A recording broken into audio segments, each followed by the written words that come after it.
classic rom-coms or specific writers that influence you sa story ng film na to?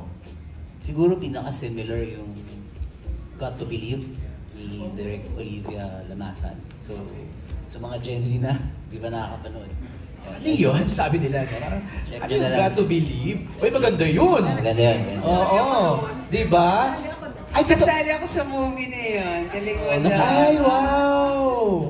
Ikaw pala yung partner. Haligi talaga to eh. Ay, better. Haligi to. Institution yan. Institution. Okay. Isabella, my question dito for you from Jeff also. And Patrick, baka you can also add. How do you approach writing a rom-com that feels timeless? Lagi kami nagsisimula kapag nagsusulat sa characters. So kailangan very real, very relatable yung characters. Very now sila. Nasasabihin natin na meron tayong kakilala na makaka-relate doon. Or kahit tayo mismo, makaka-relate tayo sa mga characters. So lagi doon kami nagsisimula kapag nagsusulat na makaka-relate tayo sa pain nila, sa pinagdadaanan nila, at sa magiging takbo ng character nila sa kwento. And the fact that it's a love story, it will always be relevant and timeless. While listening to you lang, parang natutuwa lang ako. Feeling ko, Kim and Pao, parang, you know, I always say this, no, pag nag-interview ako, parang movies are like time capsules. Feeling ko parang 10, 20 years from now, mapapanood natin to ulit. Alam mo yan, we'll look back at the kilig na binigay ni Kim and Pao for this movie. Di ba? Well lang, ano ako lang naman, absorb ko lang naman habang nagkasalita si Patrick. Okay, Glenn. Glenn Sibonga from Showbiz Bonga, magtatanong ng next question. Microphone for Glenn, please pa-on. Thank you. Hello? Ayan, Glenn, go ahead. Yes, good afternoon. Congratulations syempre sa My Love Will Make You Disappear. Ayan, ito yung approved question. Ayan, para kay Martin. Martin, syempre, ano yung feeling na reunited kayo ni Paolo sa trabaho? Syempre, ang tagal na rin, di ba? And bilang kaibigan, ano yung mga napansin mong sweetness sa Kim Pao at saka nakikita mo bang in love ngayon si Paolo? Yeah. Todo na yun.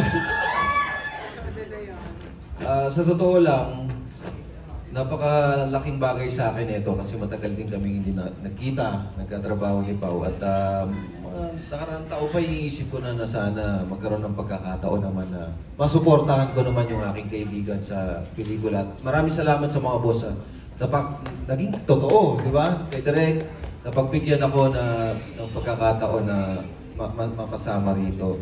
At kasi si Paolo talagang tahimik yan eh, pero Matinik. Medyo teenager pa kami, alam ko pag may type siyang babae. Alam ko sa mata niya, sa tingin niya, sa galaw niya, pag nakakatabi niya yung babae. Pero hindi kita ibubuko, huwag ka mag-alala.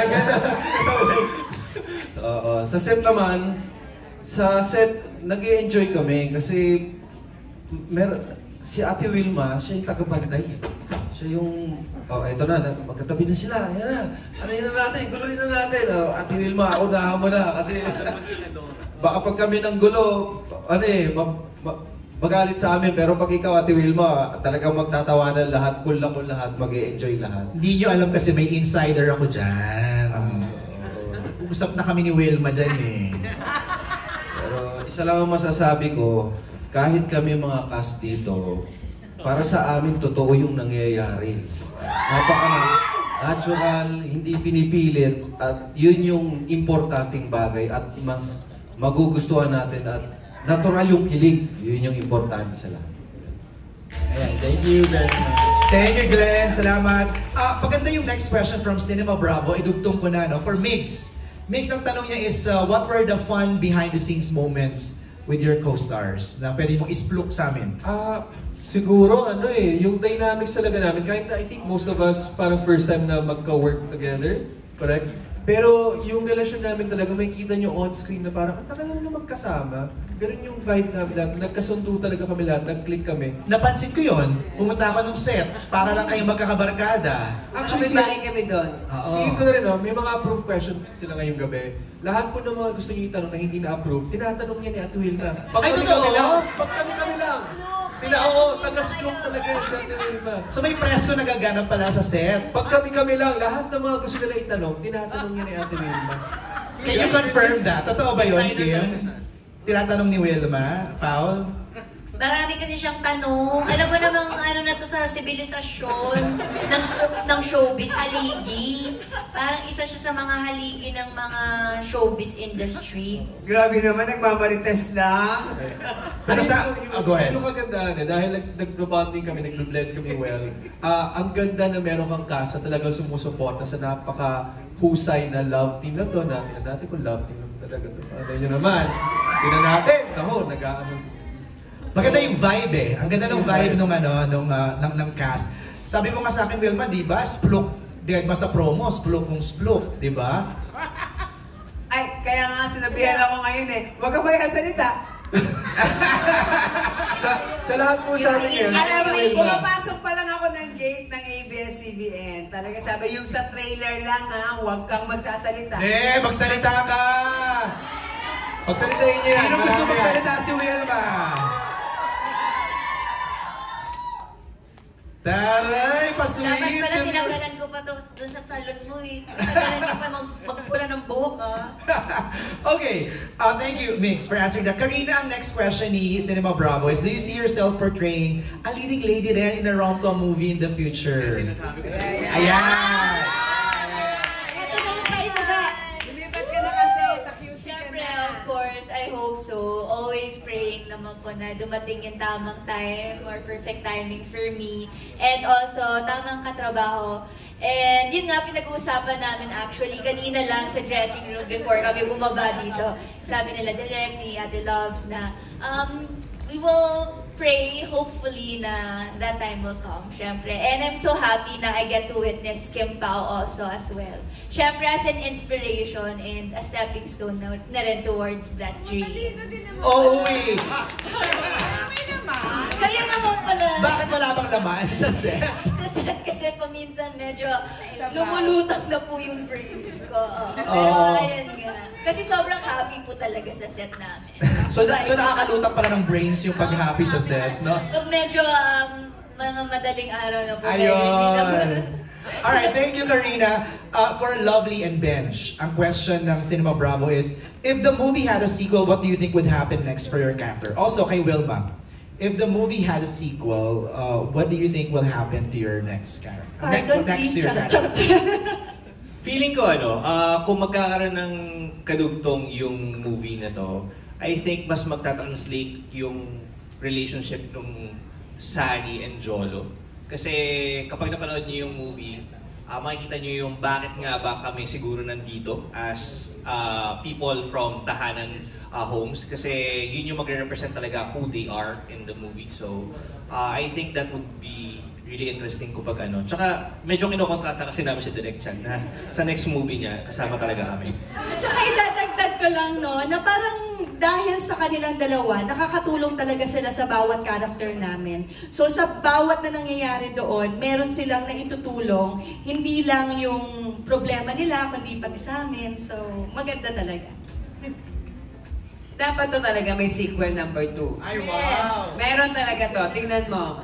Di ba sabi mo naman every 10 years, maghihintay tayo. Baka yelo naman ang hair ko that time. Kita natin. Maghihintay ako ng second sequel kasi sigurado talaga akong maraming kikiliging mga kabataan.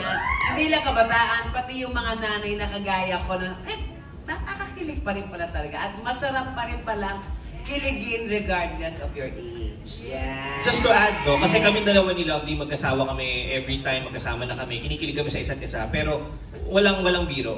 When we see Pao kasi and Kim together, talagang kinikilig kami na parang... Bakit? Sige, pa-explain mo nga sa amin. Okay, Mo sa amin. ako mag-explain. Oh, Kasi ako. si Paolo, meron siyang tingin, yung mata niya kasi minsan, kagaya sa best. Sorry guys, sorry mga Kim Pao. So may eksena kami. Nagaganon-ganon si Kuya. Tapos tinignan niya ako, ano? Yun pala yung personality niya, na pag tinitigan ka niya, hindi man siya magsalita ng marami, but he's talking to you, alam mong gentleman siya. So ngayon, from a distance, hindi nila alam dahil bilang maritas nga, bawal magsalita, Wilma Lynn. Tinitignan ko silang dalawa, Pero in fairness naman kay ate, hindi makatagal pag ninitigan ni Kuya. In fairness naman kay Kuya, yung mata niya says it all. At rin po namin ha, dito lang. Ay! Sorry! Diba?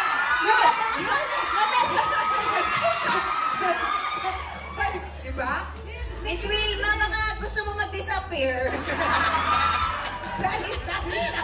Sorry, pero naman hindi ko napigilan. Sorry.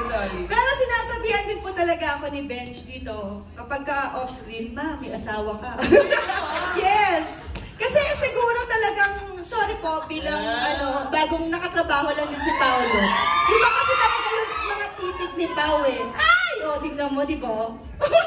Pao, are you aware? Are you aware na gano'n? Kami yung kinakwento ni Wilma, kinakwento ni Lovely.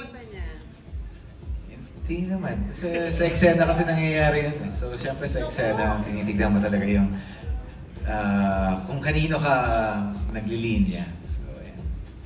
Totoo yung sinasabi nila Kim, ni Wilma, pag tumititig si Pao, nangungusap. Oo, hindi man siya magsalita, pero parang may pinapahiwatig yung mga eyes. Because eyes is the winner of the soul. Ano Nakita ko na yung soul mo. Ano daw pinapahiwatig? Wala. Siyempre sa eksena namin, parang feeling ko yun yung charm niya as a person. Na hindi man siya madaldal, pero yung mata niya gustong dumaldal. Okay, Expressive. alright. Expressive. Yes, expressive. Patingin mata. Okay. Don, ang certified Kim Pao, si Don Sarmino mamaya magtatanong siya. Pero tawagin ko muna tong question from Abante Tonight ng Marisol Academy tonight for Kim Chu. Ano ang preparation ni Kim at hindi ba siya nagdalawang isip sa mga trending dialogue na gusto kong makipag at pinasok ang cookie ko? Ano ba yung direct? Ikaw ko yung direct. Sino ba nakaisip ng line na yun? Yung mga writer. Bilang artista, i-deliver natin yon hanggang sa... Pero hindi ka ba nakipag-bargain na pwede naman mapalitan tong salitang? Pero si Sari kasi dito 30 plus na siya eh. So, hindi naman na siya teeny bopper or 20s. Hindi siya, conservative siya. Conservative siya kasi wala na siyang choice eh. Kasi NBSP talaga siya kasi lahat na minamahal niya, nawawala. Yung parang gusto niya lang mahalin pero alam na wala na sila. Kaya curious talaga siya about everything, about love, ganyan. Ayun, so pinasok ko na yung sarili ko kay Sari, Cookie. Nag-iba na yung character name mo eh. Naging guinea pig na pala siya. Pero ano din naman, binasa ko yung script. Katawa. Nalito na rin ako kasi yung guinea pig talaga yun. Pero parang pag binasa ko naman yung script, hindi naman siya basta lang sinulat or basta sinabi. May dahilan talaga siya kung bakit siya nasabi. And hats off din sa lahat ng mga writers, creatives, and Star Cinema sa pagiging matapang nila para isulat to, para ilagay sa trailer, para idilat na ang mga mata at pag-iisip ng mga tao na ito yung pinagdadaanan ng isang normal mid-30s na babae na hindi pa nagkakajowa. Ganda. Thank you, Kim. For Paolo naman, Paolo, carry mo bang magmahal ng girl kahit kapareho ng character ni Kim? Mawawala? Oo. Siguro para sa akin, parang noble sacrifice siya pag ginawa mo yun, di ba? Parang, feeling ko sa personality ko, gagawin ko. Dahil parang, ayokong ipag-create sa kahit kaninong tao yung pakiramdam ng may nagmamahal sa kanya. Ganda. Thank you, Pao. Don, ready ka na? Kay Don Sarmino, abot natin yung microphone. Neil?